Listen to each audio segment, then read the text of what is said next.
Well, good day, YouTube, and welcome to another episode of the Albino Rhino Bare Naked review. Now, I did do a shower review where I reviewed a bar of soap, and after that, Paul came out with his, Paul from PA Brew News came out with his Bare Naked beer review series. And you know what? I'll do one too. I'm not as skinny as Paul, so I'm not as good on the eyes, unless you like man boobs.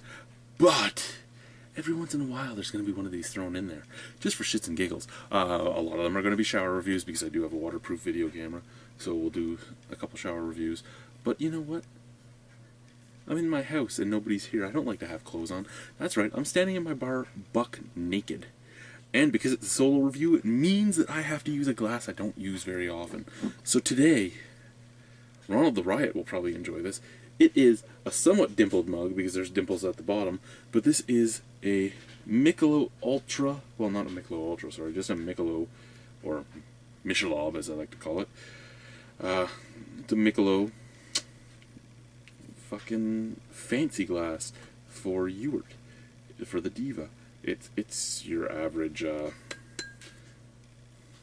chalice glass, your original chalice, the big wide chalices, the golden chalice the king would drink out of. But it says Michelob. So, yeah. That's what we have. And what are we going to drink? There's two beers here. There's two beers. Which one should I drink? One or two? One or two? One or two? One or two? If you picked two, you were right.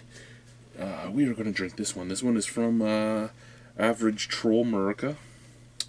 Just looking for an ABV here because I didn't do it earlier. It is from the Horny Goat Brewing Company, which I do believe is Michigan. Where does it say? Stevens Point. No, sorry, W.I. Wyoming? No,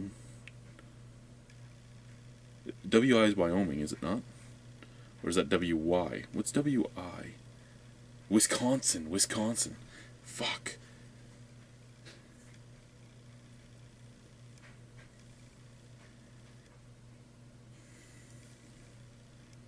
It's copyrighted for 2009.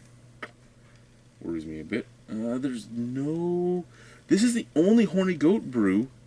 Oh, it says right there, craft brewed in Wisconsin. I'm an ass hat. I'm an ass hat today. This is the only one of the ones he gave me, though, that does not have an ABV on it. All the other ones had the ABV on it. So the ABV of this Horny Goat product, I do not know. I kind of want to know, though. And my phone's not over here, so I can't even look it up. But who even cares, right? So we got the Horny Goat Stacked Milk Stout. Somebody can tell me the ABV. It's a milk stout, so I'm going to guess somewhere in the 4.5 to 5.5 range. That's what I'm going to assume. I'm going to make an ass of you and me. I'm going to assume in the 4.5 to 5.5 range. Let's take this cap off and see what we got here in this beer. Shall we? Shall we see what we got? We shall. Let's pour it.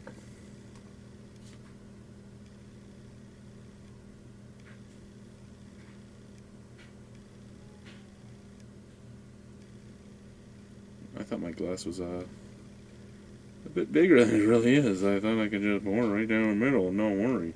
Apparently I can't. So Horny Goat Stacked Milk Stout.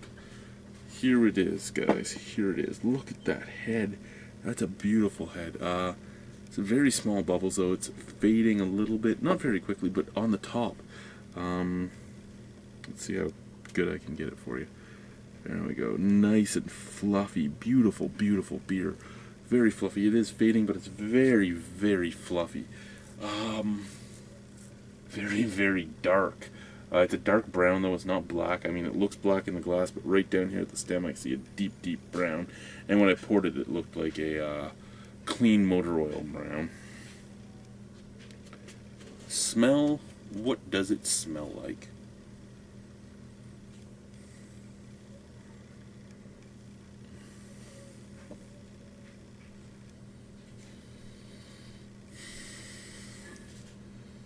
Not much, to be honest. Some toffee and some treacle, which is a type of molasses, and that's about it. There's nothing really to this beer. try it. Cheers.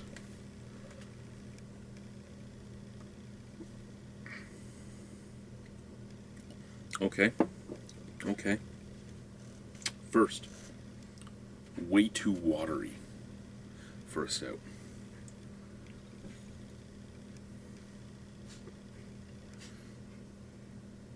This beer could start its own category, like a milk lager. Very light. It's not even in porter range for the mouthfeel. It's just super light. It just rolls down your throat. However, it does taste the part. It tastes the part, and that's something I'm amazed with, because the last few I've had from Horny Goat have not tasted the part. They've just been there. They've been there. They were drinkable, but they didn't have, like the brownie. Brownie didn't taste like a brownie. Excuse me. The chocolate cherry didn't really taste like chocolate cherry. This does taste like a milk stout. It doesn't feel like a milk stout, though.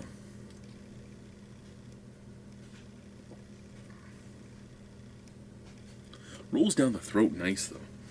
Very sweet on the forefront. Very sweet. You're getting that lactose, that milk sugar is there. The milk sugar is there, is giving it.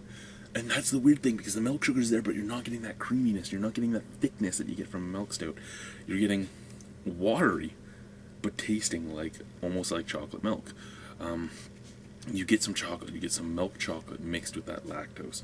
You also get a nice hop roastiness. It's a very nicely roasted beer. This is a great beer taste-wise. I mean, if this was a dark lager, this would be an amazing dark lager. But to call it a milk stout makes it not as good. Again, as a dark lager, yeah, I got lots of chest here. Look at it all. It's a good thing I'm albino. It is a great beer if you're looking for a dark lager. If you're looking for a nice, sweet, roasty dark lager. It's a great beer if you're looking for a very light porter. Looking for a stout or a porter, not really the right thing. The right taste, not the right thing. The taste is what matters more than anything, though. I'm just nitpicking right now. This is the best of the Horny Goat beers I've had. The milk stout is the best of the, what did he give me? 4, 5, 6? I don't remember. I had the hopped up and horny. I had the brownie. I had the cherry. Yeah, I think it was 4. I think this is the other one. I think he had 3 of each. Or was there 6? I don't know. I think 4, though. But this is the best of the ones I've had. I know I've had 4 now. I don't know if this was the last one or not. I'm pretty sure this was the last one. But of all of them, this is the best. This is the one that a beer geek, a beer dweeb can get behind. Not the greatest beer, but I can get behind it and enjoy it.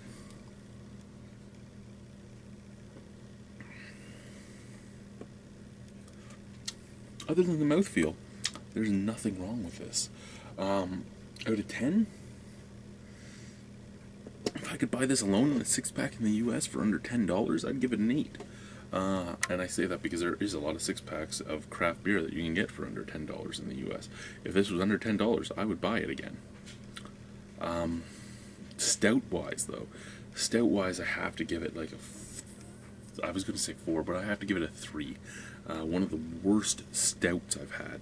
But as a beer, an 8 out of 10, it is a very good beer.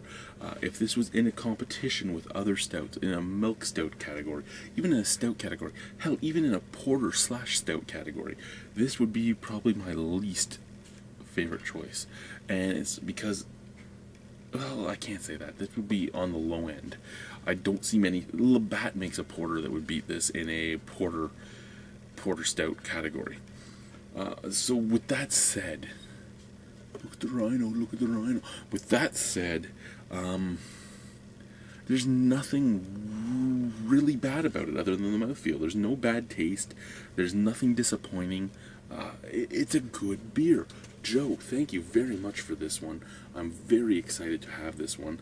I'm so glad I got the chance to try this one. And yeah.